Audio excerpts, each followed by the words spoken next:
Zdravím přátelé, vítám vás na mém kanále u dnešní rozbalovačky a malé recenze fitness náramku Xiaomi Mi Band 2.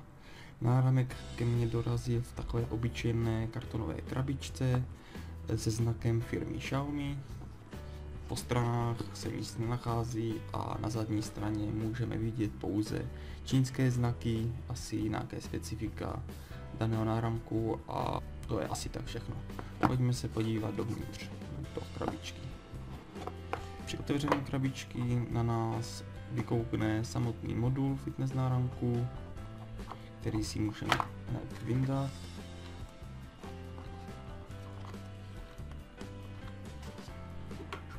Dále v krabičce najdeme samotný náramek, do kterého se modul vkládá. Návod, bohužel v čínštině, takže ten je prakticky k ničemu.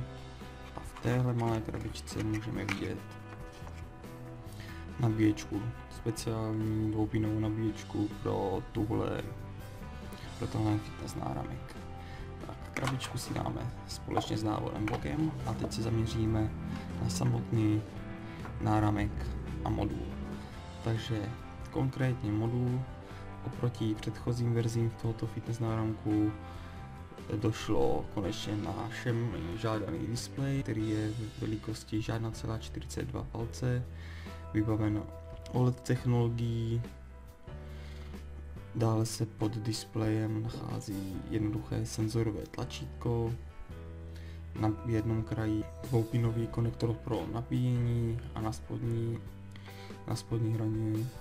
spodní straně vlastně měřič tepu. To je asi tak ve výbavě všechno. Nyní se zaměříme na displej, který vlastně můžete vidět.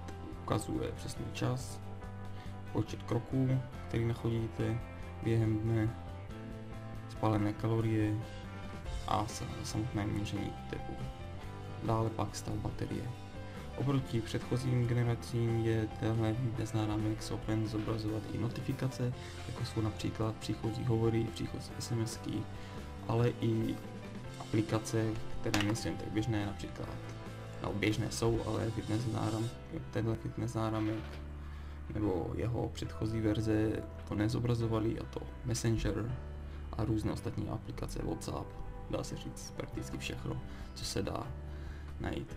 Jinak samotný modul váží pouze 7 gramů, je napájen baterií o velikosti 70 mAh, což zaručuje chod celého náramku na přibližně 20 dní a doba nabíjení tohoto modulu je něco kolem 2 hodin.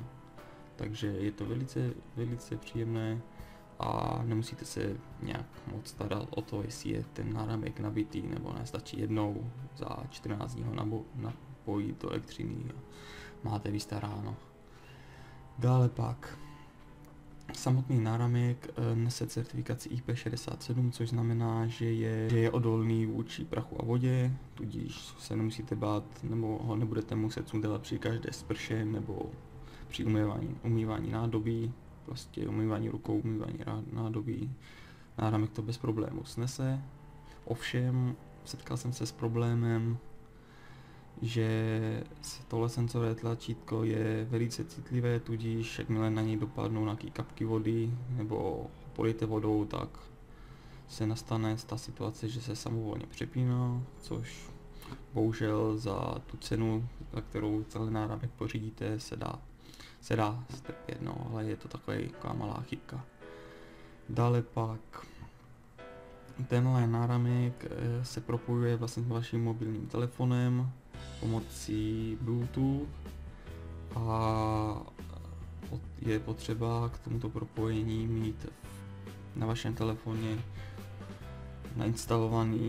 nainstalovanou aplikaci MidFit.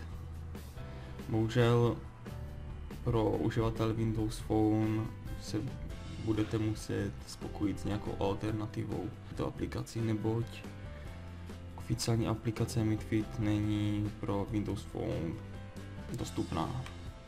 Dále pak náramek vlastně je podporován pouze pro Android od verze 4.4 a pro iOS od verze 7, takže starší modely mají smůlu. Možná existují nějaké alternativy, ale sám jsem se po nich nepídil. Tak, tohle by bylo zatím modulu všechno. Nyní se podíváme na náramek, do kterého se modul vkládá.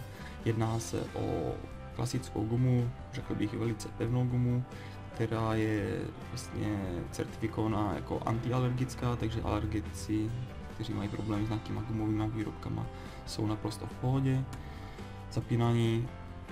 Zapíná se pomocí takového hřebu, který se prostrčí tímhle půtkem a zacvakne do dírek. Jestli máte malou nebo velkou ruku, je to, dá se říct, jedno, dírek je tu dostatek, takže problém se zapnutí asi nebude. Nyní vám můžu ještě ukázat, jak se modul do náramku vkládá. Je to naprosto jednoduché, musíte ze spodní strany a prostě tam ten modul narvat, zacvakat, aby to bylo spolu hladký a máte po problému. Všechno je hotovo. Tak, tohle by bylo asi i k náramku. Nakonec se tady podíváme na jednoduchou nabíječku dvoupinovou, do které můžete modul vložit. To vám taky ještě můžu ukázat, je to taky samozřejmě naprosto jednoduché. Podíváte se na piny, podíváte se zde na piny, jestli je to na kameře vidět, nevím. No, zasunete, strčíte s druhým koncem klasický USBčko do počítače nebo do adaptéru a do sítě a jak jsem říkal, nabíjí se cca 2 hodiny. Je to naprosto jednoduché, jestli budete potřebovat nějaké další návody na internetu, je to hafu. A tohle by bylo asi všechno v dnešní rozbalovačce a malé recenze. Pokud máte nějaký dotaz, komentář, no, budete chtít s něčím poradit, vrajte se ke mně na kanál, dejte odběry, lajky, podpoří mi to v mé další tvorbě. Mějte se a smějte se. Čau čau.